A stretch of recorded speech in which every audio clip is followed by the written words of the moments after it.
Yeah, but at their level, Apparently, it should. It starts with, yeah, exactly. I think many of you are aware that the Department and the services sponsor a wide range of medical and scientific research, and today we have with us a report on one significant part of that research. Captain Stephen Hoffman is with us today. He is from the Naval Medical Research Center in Bethesda, Maryland. He led a team of researchers in successfully testing a DNA vaccine on healthy humans, and he's going to give a briefing today about the Navy's work in this regard and their achievement in medicine's fight against many deadly diseases. Captain Hoffman has a statement to open the briefing, and then he'll be happy to answer questions on this subject. Captain Hoffman.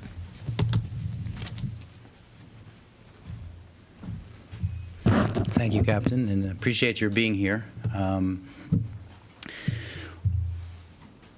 What we're publishing on tomorrow is on a new technology for developing vaccines. As many of you, I believe, are aware, vaccines are the most efficient, most cost-effective method of preventing infectious diseases, and in the case of the military, that also translates to biological warfare threats. The traditional vaccines that we have used really are not much different than the vaccine that was developed by Jenner for smallpox in 1798, which was a cowpox virus. And in the last 100 years, we have continued to make developments in the area of vaccine development. However, all of the vaccines that we have received are comprised of the foreign material, and that could be a weakened virus, a killed virus, a weakened bacteria, the foreign material that we are asking the body to respond to with an immune response, so that when the individual is challenged by the infectious agent, that infectious agent will then be eliminated because the body remembers how to respond to it. But in all cases, individuals are being immunized with the foreign material. With this new technology, which is called DNA vaccines, what occurs is that the DNA that encodes, in other words, the building blocks for that foreign material, is injected or is administered, and it can be injected, as we did in our study, but it can be administered perhaps orally on the mucosa and by many routes. And then that DNA, which codes for the foreign material, actually gets into the recipient cells where the foreign material is produced. And that is fundamentally different than all of the other vaccines that any of us have received. So the question comes up, well, big deal. What's the advantage of this technology over the old technology? I would mention at the outset that there are many important infectious diseases, in fact, the most important in the world, such as malaria, tuberculosis, HIV, for which we don't have vaccines. And there are certainly many emerging infectious disease threats and potential biological warfare threats for which we don't have vaccines. And one of the reasons, or several of the reasons for that, are one, that some of these infectious agents are very complex, and the technology that we have had hasn't been capable of inducing or eliciting the kinds of protective immune responses that we want. And the second is that some of these infectious agents, such as the virus which causes AIDS, HIV, change themselves very rapidly, and that therefore we have to attack it with many different immune responses at the same time so as to stay ahead of it. And although there are many groups working on using the more traditional technologies to develop such vaccines, we think that DNA vaccines offer a unique advantage in this area for one major reason and multiple other reasons. The major reason is that DNA vaccines are really easy to make, so that any molecular biologist, and that is the scientist who is a genetic engineer, anywhere in the world with a reasonable laboratory can make a DNA vaccine, and can actually make this DNA vaccine relatively rapidly, certainly on the month time scale, whereas to make one of these the more traditional vaccine often takes years. That means that in the long run, this technology is probably going to be quite safe. Excuse me, quite inexpensive or relatively inexpensive. Scratch safe there, and we'll get to that in a second. It also means that one could rapidly make a new vaccine, so that if there is an emerging threat or a new agent that we didn't know about, making it with DNA vaccine technology is really quite easy. It also means that if you need to combine different targets into one vaccine, you can also do that very easily. And in the case of the disease on which I work, which is malaria, which is the most important infectious disease threat to our operating forces, which is a very complex parasite that has 6,000 genes in it, we can begin to build a vaccine that duplicates the complexity of the parasite by making many different DNA vaccines and mixing them together. That's not something we can do with any of the other current technology. So that the first major advantage of potential advantages of DNA vaccines are that they are easy to make, and thus you can make them fast, and you can make a lot of them, and they should be less expensive to make. The second potential advantage is that DNA is quite stable. After all, there are reports of getting DNA from mummies, and we've seen Jurassic Park where dinosaurs were, the DNA was extracted and dinosaurs were made from it. And that means that it's quite likely that this DNA vaccines would be stable under field conditions. That's particularly important to the military, and it's of extreme importance to getting vaccines out for children in the developing world, where one of the things that limits our capacity to immunize them right now is the lack of a cold chain. We don't know that for sure because this is only the first human testing of DNA vaccines, but our thoughts are that they will be quite stable, and thus you won't need this cold chain.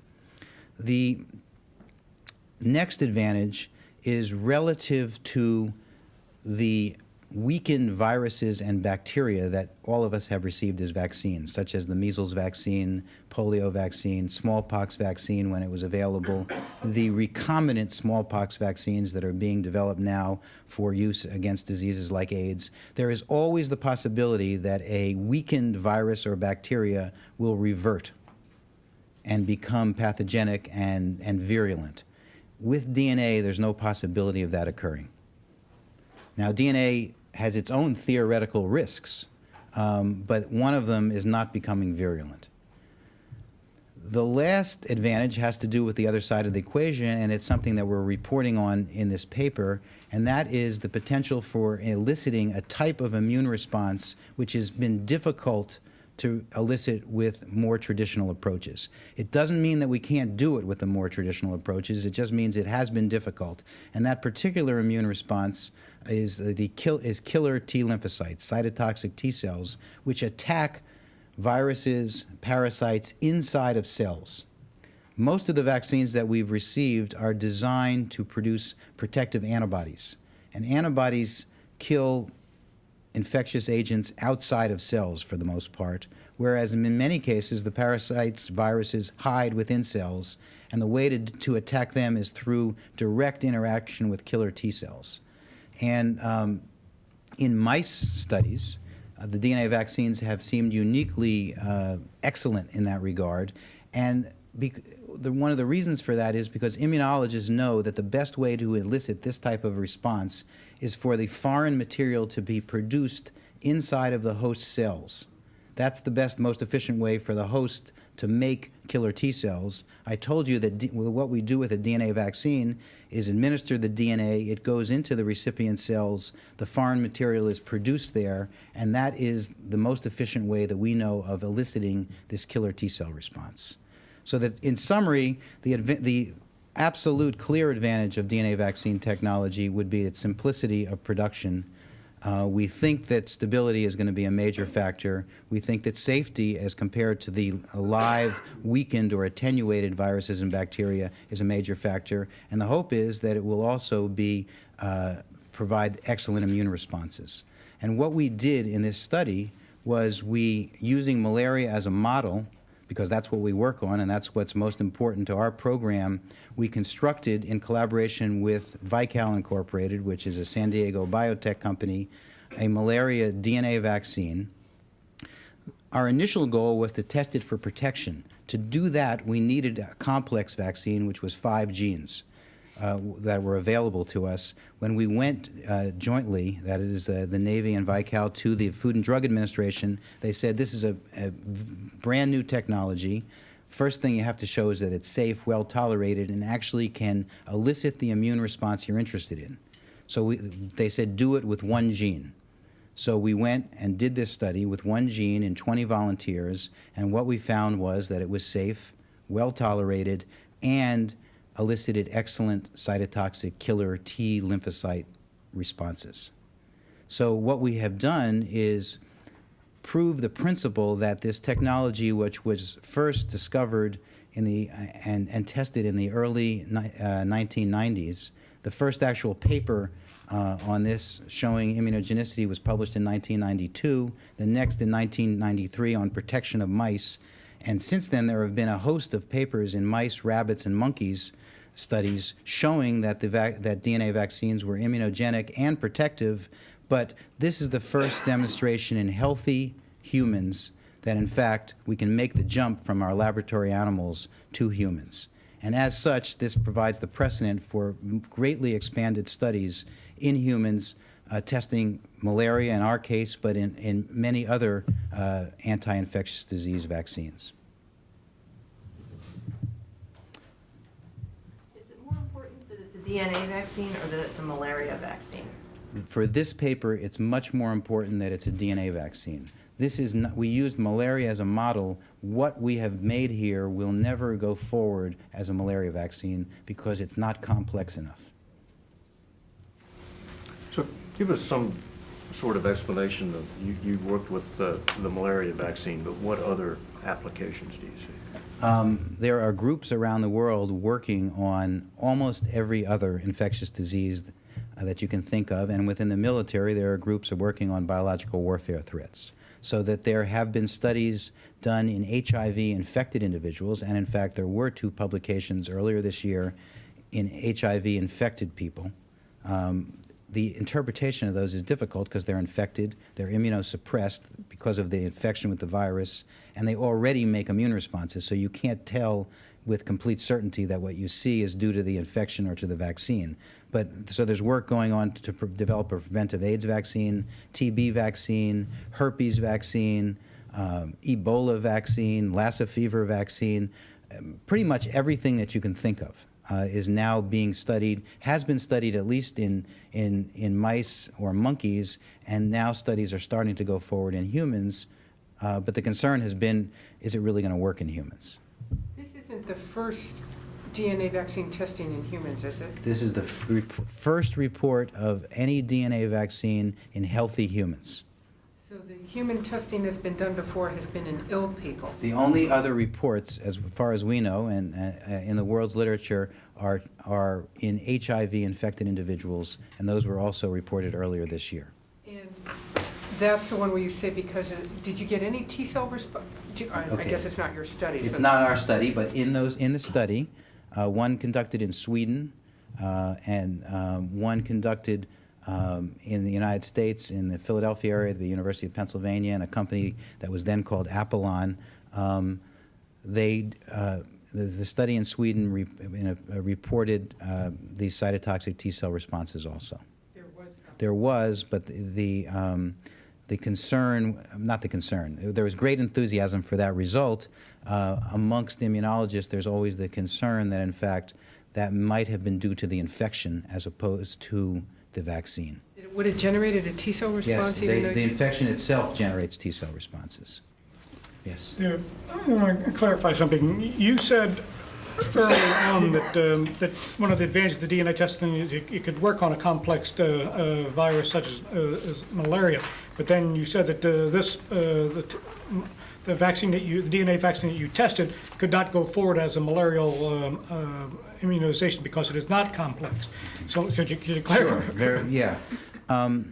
Because we were essentially first, or among the first, when we went to the Food and Drug Administration and said we want to test the complex vaccine because that's what we think is needed for protection, they said you have to go test the simple vaccine first because this is a brand new technology, and the first thing we have to establish in humans is that you can give them DNA vaccines safely.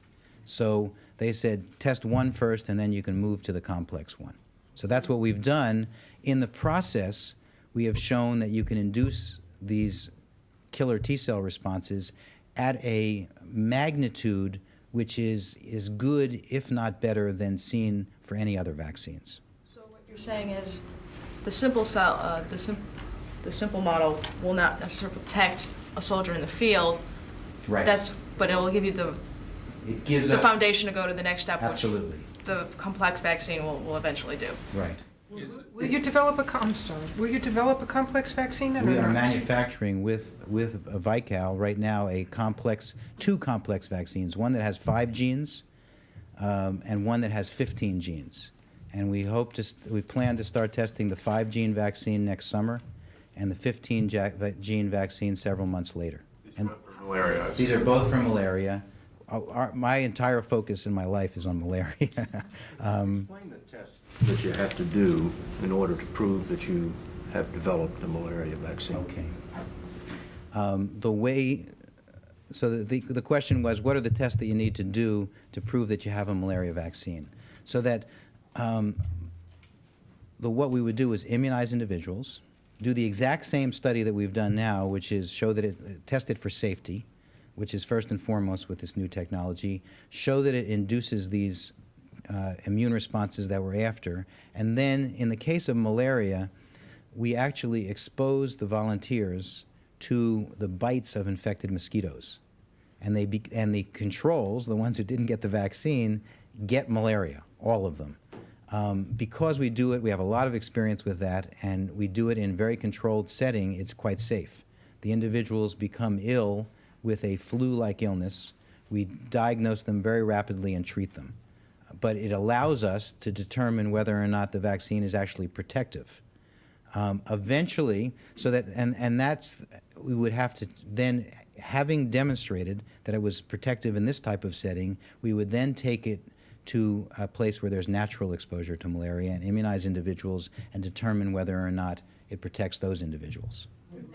Will the mosquitoes used in the experiment be infected only with the level of malaria that you immunize these people on the 5 and 15 gene? No, they have the full complement. They have everything, and the hypothesis is that by making an immune response against those 5 genes that you will totally knock out the parasite. And we have good data on that from the mouse studies that is actually what occurs. And we actually have a model for that in humans, which is impractical to go forward with. We think it occurs in humans also. Malaria is complex not only individually, but it varies throughout the world Right. in the type of germ that's produced. Do you think that one DNA vaccine will work against all, or do we have to develop specifics for the different regions of the world? That's a great question. And there's 2 problems with, now if we're getting to malaria, and it can be extrapolated to other diseases, but very specifically for malaria. One is that, as you point out, the targets, they're called epitopes, but they're very short peptides. The targets of these protective T cells vary from place to place, from parasite to parasite. In addition, the T cells responses that you make are actually different than the T cell responses that I make because our genetic background is different. So for me to be able to protect everybody in this room against 15 different types of parasites, I have to build redundancy into the vaccine. Thus, I have to make it complex. And I don't have a technology other than DNA to do that, and that's why I'm making it 5 genes, each of which has maybe 500 amino acids, and those targets are only 9 amino acids long. Nobody knows how much redundancy you need, but we certainly know you need it. Otherwise, the parasite will eventually change itself and evade your immune response. How do you get the DNA? No, the way that we get the DNA is this. we take the parasites and we can actually grow them in culture in the laboratory. We then extract all the DNA from those parasites, and then using different technologies, but one of them is called polymerase chain reaction, or PCR, we actually amplify the gene of interest, the DNA of interest from that gamish. And we actually have it. I mean, you have it right there. You can't see it, but you can see it if you're a molecular biologist by tools that they have. And then you take that gene. So I was talking about the 5 genes that we're interested in.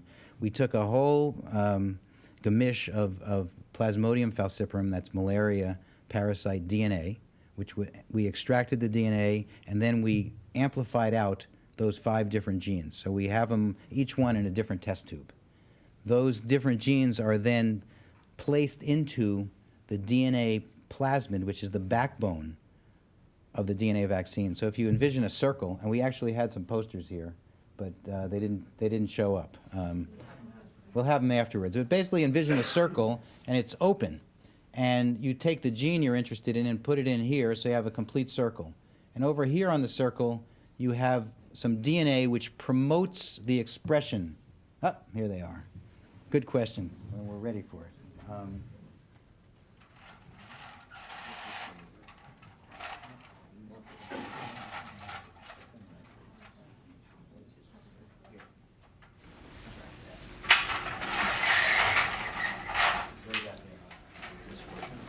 Okay. Well, this doesn't really, it's the first I've seen it. It's a small circle, and in the circle there is the gene that you're interested in, and then in front of that is something called a DNA sequence, which is called a promoter. And it actually, we know about it, and it promotes the expression of the DNA in the cells of the individual. And at the end of that, there's another sequence which is called the terminator, and it stops the expression. So you only get the expression of the gene you're interested in, and the rest is a little bit of basically provides structure. So it's a circle. Oh, I'm sorry. So it's a circle of DNA. So in the case of malaria, you physically take it out of the mosquito?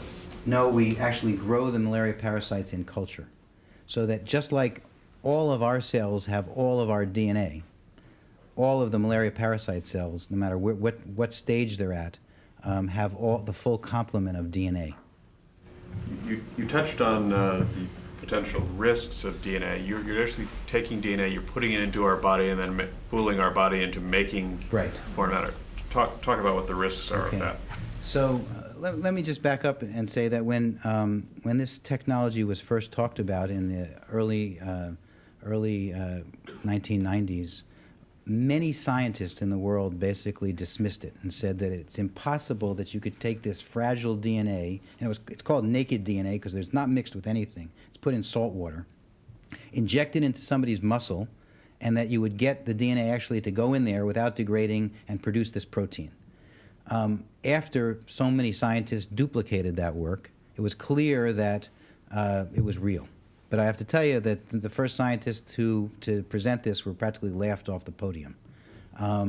Then the question came up, wow, you know, you're using recombinant DNA, you're injecting DNA into people, you will never be allowed to do this because it's inherently unsafe. And what was brought up was what is still a major concern is what happens if the DNA that you inject actually goes into the recipient's chromosome. So incorporates into into the host DNA.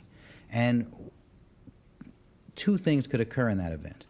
One is you could get what's called insertional mutagenesis, where actually the host's DNA gets changed, it gets mutated, and we know if that happens at a high rate that there's a good chance of cancer occurring. Okay? The other event that could occur, if the DNA got into a cell that circulated, say, to the ovaries or testes, is it possible that you could get that, it's called integration, integrating into the chromosome, you could get that occurring in your reproductive cells and it could be passed on to the next generation. So that there has been an enormous amount of work done in animal models to determine whether this occurs. And the answer is that we would never have been able to do the human studies if we hadn't proven. A lot of work's been done at Vical, at Merck, at different companies around the country showing that this doesn't occur. In fact, if you step back a second, and we talk about there's a field called gene therapy, where actually what you're trying to do is just that. So that the vehicles of the DNA in gene therapy are designed to try to get in and stay in the cell in most cases, and in some cases integrate into the chromosome, and it's been very difficult for that to occur. In the case of DNA vaccines, these plasmids here, these circles, are stripped of every signal, every bit of DNA that is known to be associated with that integration process. So they're actually designed not to integrate, and all of the scientific data thus far indicate that they don't integrate. Before a DNA vaccine is licensed, there will have to be, obviously, like any other new product, long-term animal studies demonstrating that that this doesn't occur when the animals are subjected to, enormous quantities of it. But right now, there's no evidence, and the Food and Drug Administration has been involved with us for almost the last 5 years in developing guidelines for testing this. So they were on board very early, involved with all of the procedures that needed to be done, and of course they don't allow us to go forward into humans without these studies having been done. Back to the testing for a minute. The group of volunteers that are in your study, were they challenged with malaria? They were not challenged Okay. with malaria. So the group that will be in the study of the 5 gene and the 15 gene, it would be the same type of study you did with this initial group? Right. Okay, and then you go from there to challenging volunteers with malaria and taking it to the natural exposure? Okay. What is challenging volunteers with malaria? Excuse me, yes? What does challenging volunteers with malaria mean? What it means is you take a ice cream carton with 5 infected mosquitoes, and you put it on the volunteer's arm, and you allow them to bite until they've actually shown about 5 minutes, and then you dissect them to make sure that the ones that actually are engorged, have blood in them, have malaria parasites in their salivary glands. And when the individual has been exposed to 5 of those, we have a 100% chance that individual will come down with malaria. What type of timeline are we talking about? So the timeline for our work, which is in the malaria area, is that we expect to begin the human trial of the 5-gene vaccine next summer. Probably the timeline now calls for August 1st, and we hope that we'll stay on that timeline. A lot has to do with our partners at Vical who are manufacturing it. For the 15-gene, we're about 6 months behind that. And then the study in the case of the 5-gene will take about 8 months before we have the results. And in the 15-gene, where actually the 15-gene vaccine, it's a bit complex to get into this. In contrast to all the vaccines that any of us have received, in which the vaccine that we receive is the same vaccine that children in the developing world receive, many malariologists believe that because malaria is so complex, there may need to be several different types of malaria vaccines. One vaccine would be vaccine for non-immunes, such as us, travelers, military personnel, people who are born in Nairobi and their children have never lived in a malarious area, but then they go home to visit the grandparents on the shores of Lake Victoria. And we're aiming the 5-gene vaccine at that group to protect children from dying in sub-Saharan Africa, where 2 to 3 million of them die every year of malaria. We think is we're going to require a more complex type of vaccine. And thus, to actually prove that that vaccine works, it will have to be tested amongst the population that needs it. That's a much longer-term prospect, and we're talking before we would get the results of the first really good field study would take 5 years probably. So it's a very difficult long-term process for which we need continuous enthusiasm and resources. Captain, how complex a vaccine would you need for immunizing U.S. troops? Well, we're hoping that the 5-gene will work, and it's targeted at the liver stage of the life cycle over here, which, can I talk and walk or not? If you're going to do much explanation, you have to. And that The will broadcast guys can't. Okay, so I'm going to have Commander Carucci here point to the stages. In a virus or a bacteria, they don't really change once they're in your body, okay? And so if you make a good immune response against any part of a virus or bacteria, it works whenever that virus or bacteria is in your body. In the case of malaria, where the parasites are injected by mosquitoes, and then there's something called the sporozoite stage, which is in your bloodstream for about 5 minutes, outside of cells, before it enters liver cells, where it develops in a week to a mature liver stage, and the sporozoite stage has 1 nucleus. The liver stage has 10 to 40,000 nuclei. So there's this tremendous amplification process. It then ruptures out into the bloodstream, where each of those single nucleated, they're called merozoites, can invade an erythrocyte, and every 48 hours amplifies 20-fold. It's only at the blood stage that one gets the disease of malaria. So in the case of non-immune travelers, our goal, or military personnel, is to prevent the parasites from ever getting, it's pretty good, you were one step ahead of me. Is to prevent the parasites from ever getting out of the liver into the bloodstream, because there are no symptoms, pathology, signs of malaria associated with that. So we're focusing right now on the 5 gene there, but in a few weeks we're actually going to be having another publication in Science, I don't know if that's embargoed, on sequencing the genome of the malaria parasite, the first step towards that, and we believe that we will find many other targets at the liver stage and the blood stage. And again, we have no way, other than DNA vaccines, for capitalizing on these new findings from genomics, which is a whole nother subject. There is no technology in 1998, vaccine technology, which allows one to rapidly assess tens, hundreds, or thousands of new genes or proteins other than DNA vaccine technology. So it actually goes sort of in parallel, very complementary to this other field which is developing, which is the genomics field, where we are sequencing the genomes, all the genes of these different infectious agents, as well as sequencing the human genome. Yes. Is your expectation that these vaccines will be something like permanent, or will they be time-dated like many of the current Travers immunizations are? We would hope that we can build enough complexity into it that they'll be permanent.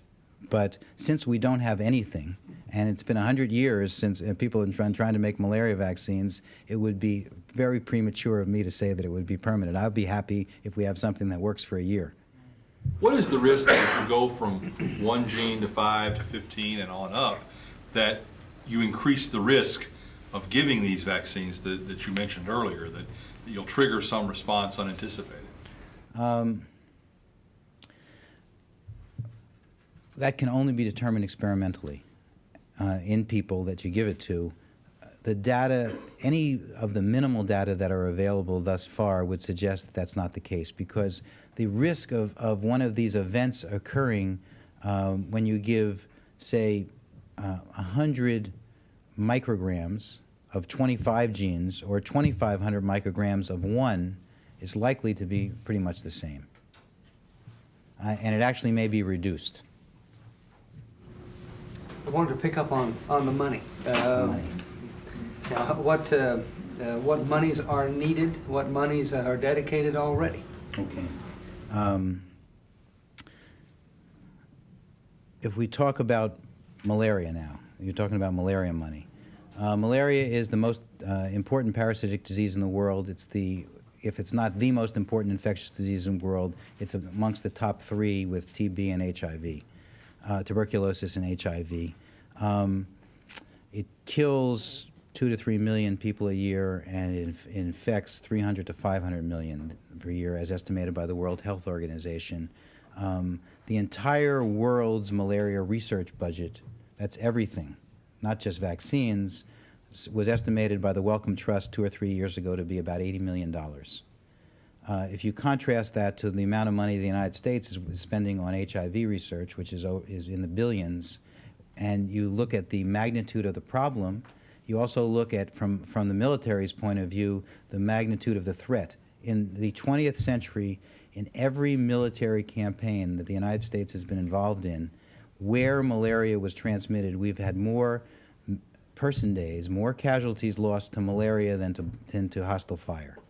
That included World War II, that included Vietnam, and includes smaller operations such as Operation Restore Hope in Somalia. The number one cause of casualties was malaria. So that's why malaria vaccine development is the number one ranked medical research, science, and technology objective for infectious diseases in the military.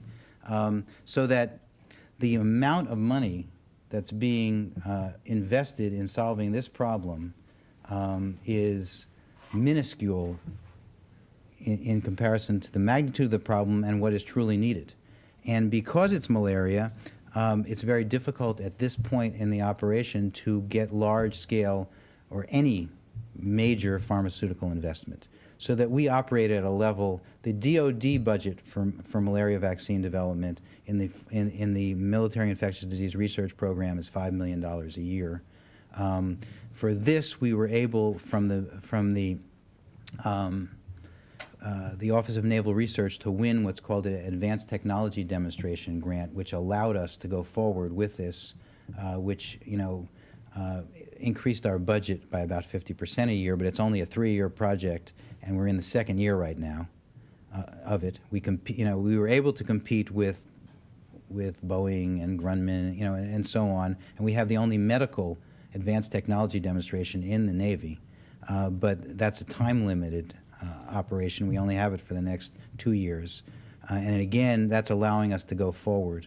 We were able to get $1 million Federal Defense Laboratory Diversification Grant several years ago with VICAL that allowed us. So we were kind of piecing it together, but at a far from efficient level. And so what are you asking for? What would you like to see? We'd like to see about $100 million invested in this a year. Yes. If the 5-gene vaccine is successful, if the test on the human beings is successful, will that then automatically translate to use on troops? Will we start seeing that? That would be, well, the process of going from experimental confirmation in a study, as I showed you, to licensure by the Food and Drug Administration is a very long and winding road, which requires multiple studies with many, many more volunteers to demonstrate safety and efficacy, so that we would then have to move to expanded studies both here and overseas prior to getting like a new drug application being submitted to the Food and Drug Administration for licensure. And as I think you're well aware from some of the experiences that we've had, no one is very interested in subjecting our troops to vaccines that aren't licensed by the Food and Drug Administration. How long do you think before we might see it in use? If everything worked perfectly, I couldn't imagine that one could get licensure in anything less than 5 to 7 years. All right, but that's saying that things work absolutely, and I'm not saying that they would. You mentioned that in every place where we fought in the 20th century, where there was malaria present, that the casualties have been greater than battle casualties. Right. Isn't, though, the treatment of malaria such now that the risk is manageable? I mean, we don't have troops getting seriously ill with malaria, do we, anymore? Well, there's always a few of them, and again, since Vietnam, we haven't really deployed in large scale to areas where malaria was transmitted. And I would add that we have never deployed to sub-Saharan Africa, where the intensity of transmission of malaria is 10 to 100 times greater than it was in Vietnam. Okay. When an individual, the problem to the military in terms of malaria is that in most cases we can say in the vast majority we will prevent the military member from dying. However, that person is knocked out of operation. And in both Vietnam and in World War II, we lost entire battalions. I mean, you have a certain percentage of the troops knocked out, and you render totally ineffective the fighting force. And that's why it's such an important problem.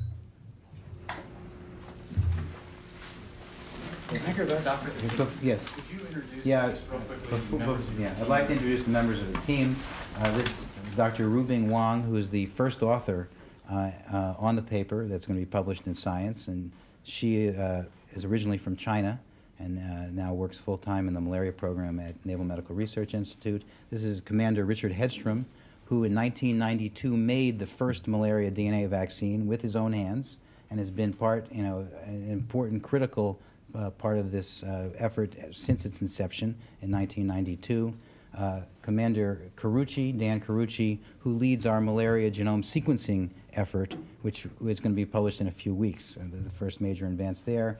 And Dr. Alan Schreiber, who is the Chief Executive Officer of Vical Incorporated, a San Diego biotech company with whom we have been collaborating for 5 years on this project. Doctor, one of these articles that I was reading in the packet says that in 1987, to test another vaccine, you allowed yourself to be exposed. Do you plan to be exposed in this test? The answer to that is no, and the reason is that I'm actually protected against malaria. I mentioned briefly that there's a way of protecting against malaria, that if you take the malaria, these sporozoites, that was the stage that's injected by the mosquito, you take mosquitoes that are full of those and you irradiate them, which weakens the parasites. It allows them to go into your liver and then stop. That if you're exposed to 1,000 infected mosquitoes over about 3 to 4 months, you will be protected against malaria. And the protection lasts for about 9 months, which is what we're after for the travelers market. And we use that immunization process to try to understand the immunology and understand which genes are important in the protection. So a number of members of our laboratory, Commander Hedstrom and I, have been immunized with that irradiated sporozoite vaccine, and thus testing the other vaccine on us would be useless because, in fact, we're already protected. On the video you handed out, was it Commander Hedstrom who's getting bitten with the mosquito? Yeah. So And was that the culture in that video, that red, I guess it was you were working with a... That was a culture of lymphocytes, of the killer T cells. The culture of the parasites looks quite similar.